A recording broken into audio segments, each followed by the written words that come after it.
Swayam Prabha. Digital India. Educated India.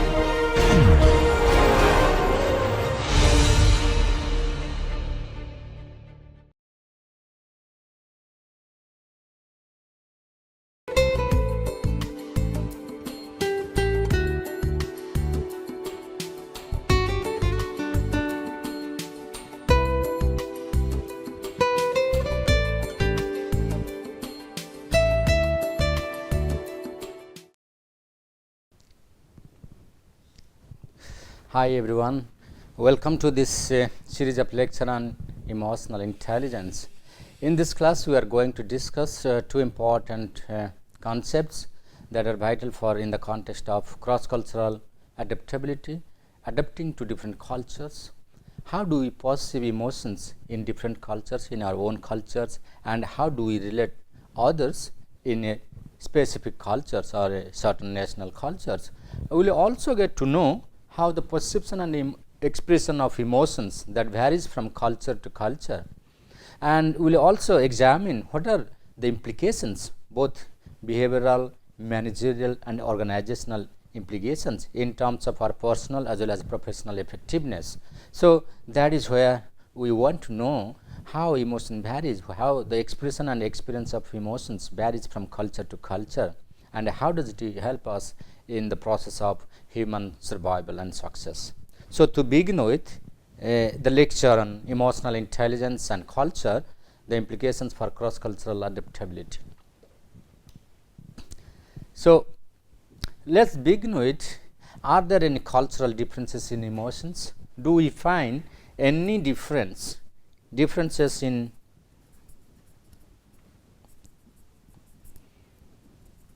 emotion? When we say differences in emotions, we talk about both, perception, identification,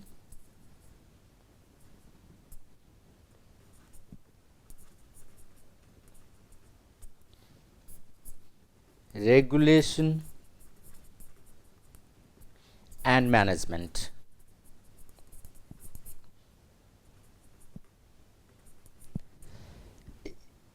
In simple two terms, there are two important things here we are trying to analyze.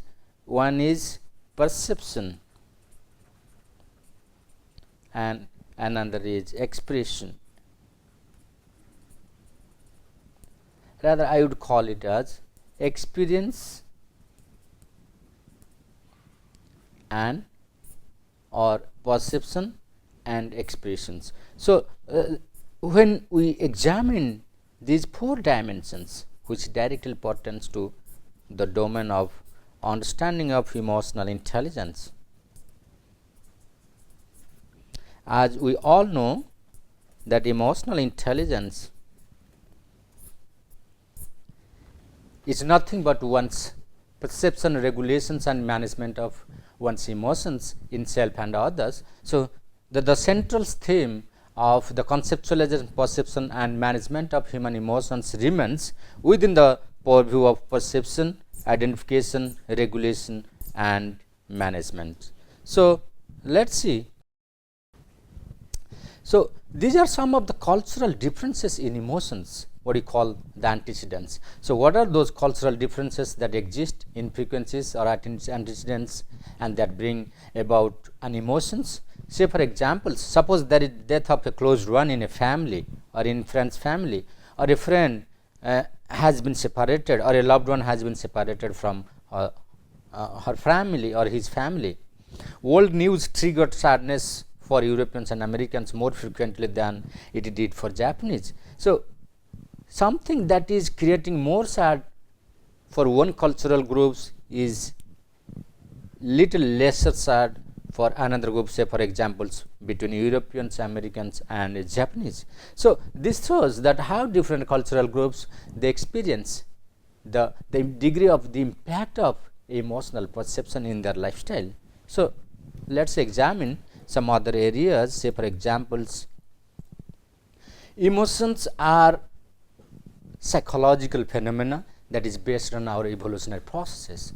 So in many cultures they do not encourage expression of emotions, while other cultures it is very vibrant. Say for examples, like you will find Indians are very good at expressing their emotions. Emotions are very visible on their mouth. If you look towards, Asia Pacific countries, say like Japanese, Koreans and other country peoples, you will find the emotional expressions are not so visible on their face and very complex. It is not easy to examine from their emotional expression what kind of exactly emotions they are displaying. So, there is a considerable universality in emotion and its appraisal and expression or experience of or regulations or recognition of emotions in others. So, for examples, like Americans are very good at in identifying one's anger, anxiety, tension. Americans are good at identifying emotions such as anger, anxiety, tension, while their counterpart Japanese are not so good.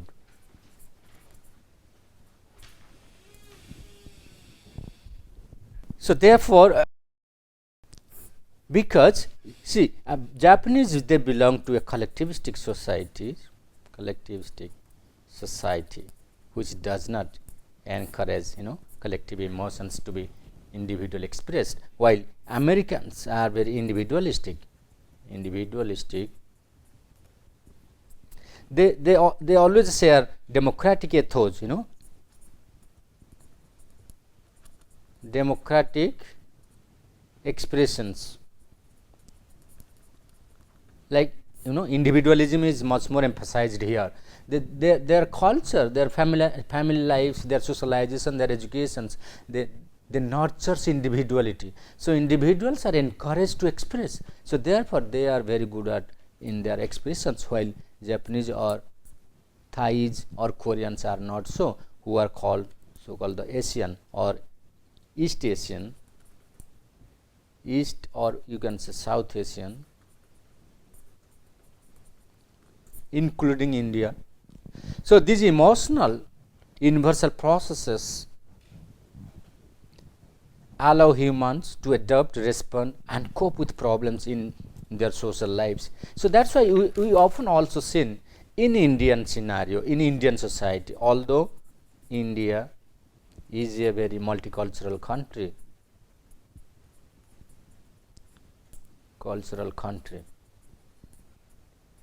but still there are similarities and differences. However, across society we found that there is unique patterns of behavior displayed by all Indians, starting from east to west, north to south. So, here what happens in Indian society, although it is collective in nature, here authoritarianism works well in organizational affairs or in functional aspects, but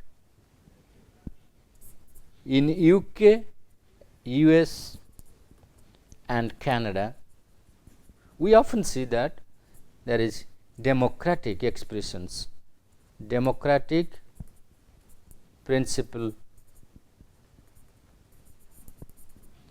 works better, because this provides platform for individualism.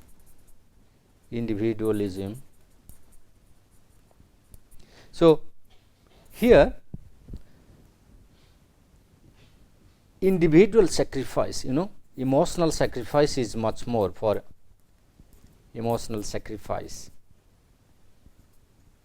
or sacrifice for others without any expressions, without any objection, you can say. Say for examples like seniority is maintained. So therefore, you have to wait till the time your chance comes. But yeah, even this thing also has been now practiced in Japan. Senior citizens gets lots of priorities and opportunities till their retirement in government services. Even in India also, seniority counts most. You look at the Indian civil services, bureaucrats are promoted on the basis of their seniorities and etc. etc. So therefore, the expressions of emotions also has always a cultural bearing. So that's why when you talk about the experience, expression and management of emotions, so that is where we try to connect EI with culture. They are interconnected because it is the culture that decides the base for its functions. So what exactly a culture is? Let's examine the concept of culture. So culture has been defined in various ways by various experts. So it is the sum total of, one can understand culture is the sum total of one's thinking, feeling and acting. Some people say culture can be defined as the beliefs, values and behaviors. Beliefs, values and behavior. Some people say it is a set of attitudes, constellations. Some people say, culture is the man-made environment. It is nothing but man-made environment. So let's examine one by one why people say it is the sum total of feeling, thinking and action, because it examines, it reflects how do we perceive, how do we express a particular kind of style of talking, in style of expression of your behaviors, your gestures, postures, expressions, everything determines a set of culturally rooted behavioral patterns. So that's why we call it is the sum total of our thinking, feeling and actions. So why thinking, feeling and them? Because so it is reflected in our, inherited in our personality patterns. Like say for example, feeling, some people easily gets angry. Some people are very controlled, very normal and very submissive. Some people are very aggressive in their behavior, they act very fast, while others are very calm, composed. So it depends on, it reflects, this kind of behavior reflects the socialization process. The socialization process which is embedded in one's culture. So culture is nothing, our social customs,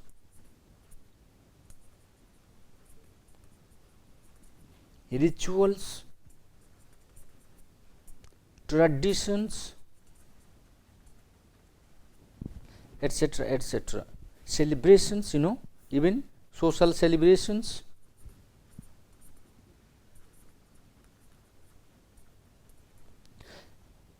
Even our culture determines our religion, is also part of our culture, our race, ethnicity,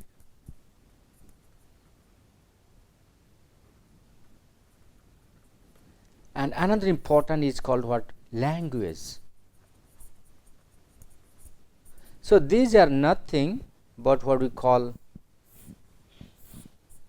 the markers of culture.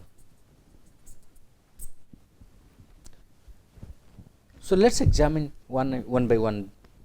Some people say culture can be divided into two halves. One is materialistic culture, materialistic, another is called non-materialistic.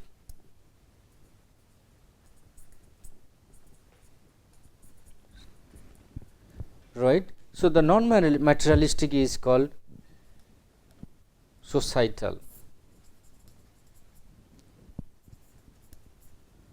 Say for our attitude, beliefs, values, social norms. It is. This also examines the materialistic ends, starting from money, even furniture, any tangible,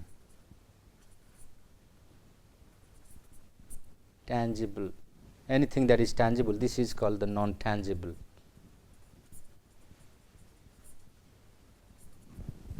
So the culture determines how we view the world around us. Then now let's examine. So we are trying to emphasize, trying to understand what is culture, what is its nature, its function. Then what are the functions of the culture? So it determines our behavior,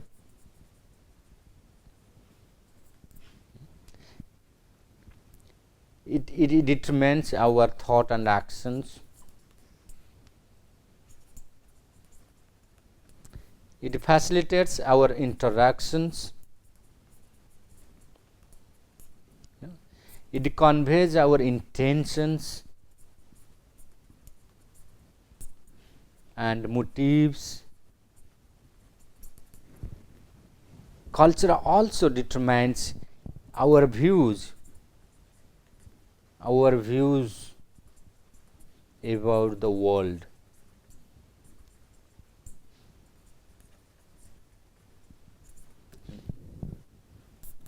So yesterday I was watching, Times of Indian news apps. So there was columns that the head of the state administration unit who was focusing on that the Muslims, those who are staying in China, are following the extremism paths. The constructions of the mosque are followed in the tradition, the way it is built in Middle East or the extremism areas. So therefore, it has become one of the big headache for the Chinese administrations. Why the people, those who are staying in China as Chinese citizen, why can't they follow the Chinese tradition of constructing their mosque? So that means the way their temples have been built. So always Chinese construction follows certain architect. So the concern is that why they are not following that architect type in the construction of their mosque, then they following what the extreme Muslim populations are following. So this indicates a cultural differentiation, a cultural difference in the regulation of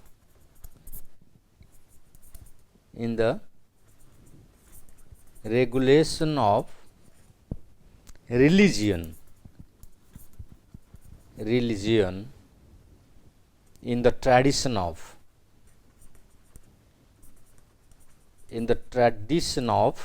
a particular national culture.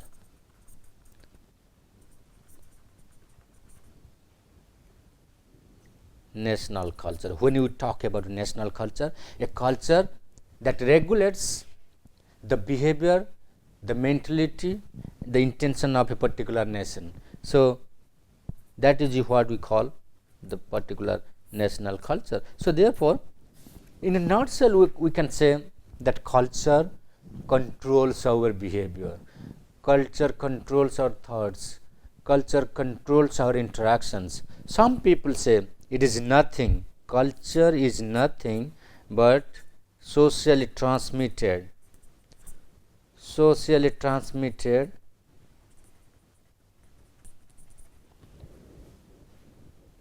patterns of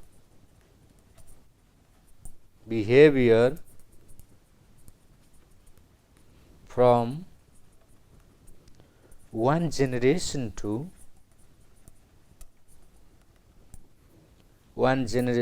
another. So, it is shared, it is otherwise called shared beliefs and values. It is maintained by a group,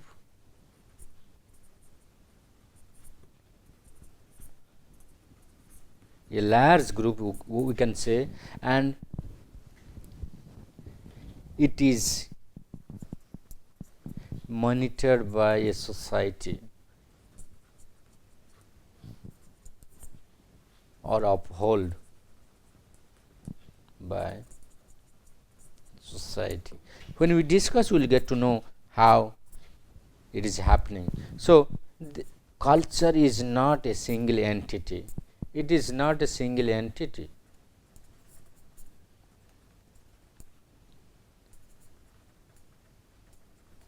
It is multidimensional.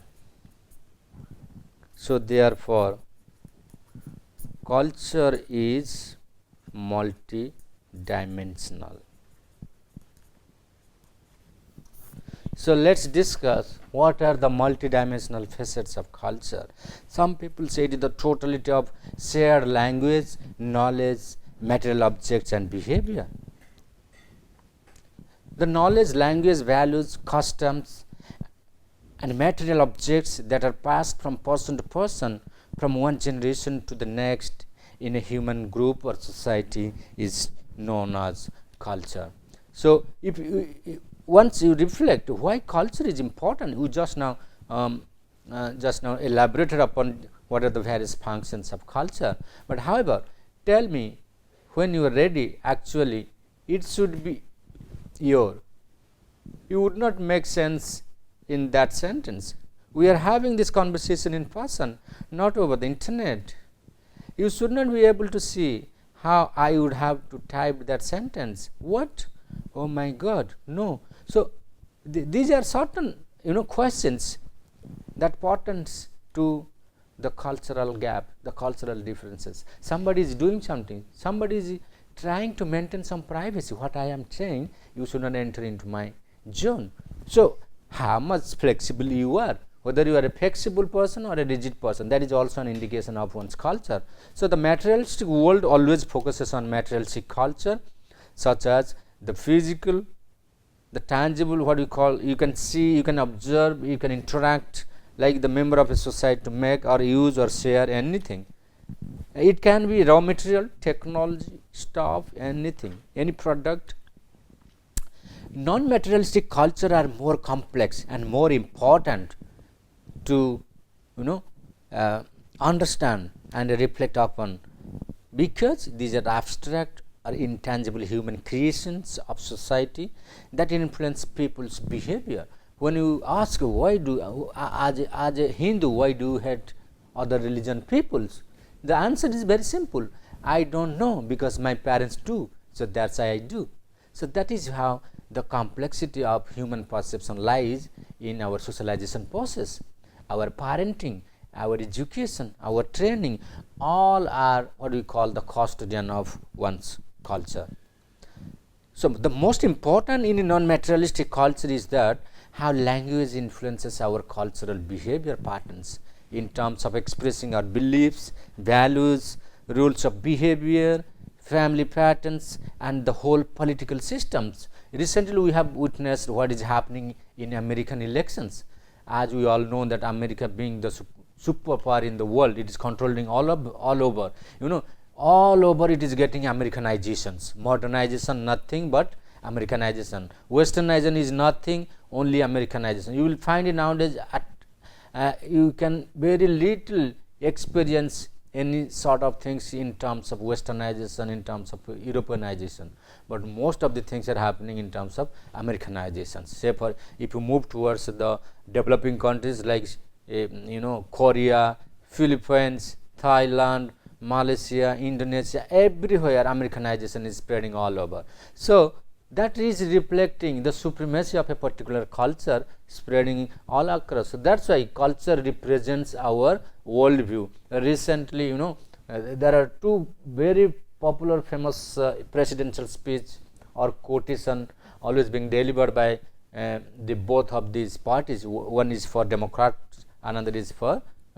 what do you call what is that? Yes, yeah, Republicans. So the leader of the Republican Party was the Donald Trump.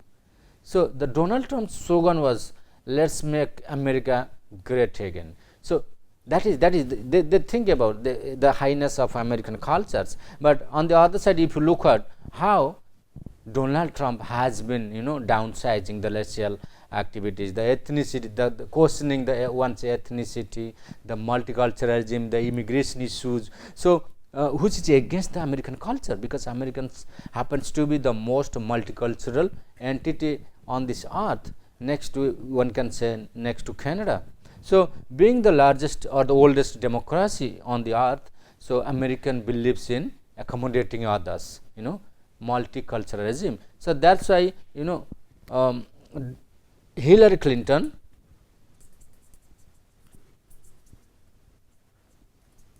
her perspective was something different. So that's why instead of hating on the grounds of basic human issues like race, ethnicity, origin of your birth, relating to migration issues, survival issues, she more focused on that we all are in one race, all human beings are one race. So let's make America better, safer and greater. So that was the slogan. We can do it together. That togetherness is nothing.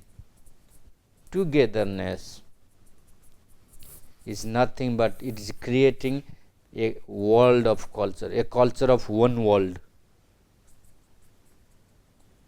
a culture of one world. We can achieve greatness if we move together. We can make America safer if we fight together. We can make America great if you can fight together, live together. So that shows the multiculturalism aspects. So that is where culture is playing very important role in terms of our survival, in terms of our success, etc., etc. So culture, there are certain cultural universals that also we often practice, customs and practices that occur across all societies. How quickly we read cues out of those emotional situations. So these are some of the components of culture, like say for example symbols, anything that meaningfully represents something else. How can you quickly, easily look at if somebody is smiling? Yes, just a simple smile. This is called, smile is a universal emotions. Everybody, you go any culture, smile always creates a positive state. So this is always interpreted as a kind of positive emotions. So we will take a short break. When we come back, we will see what are the other areas of cultures that matters in our everyday interactions.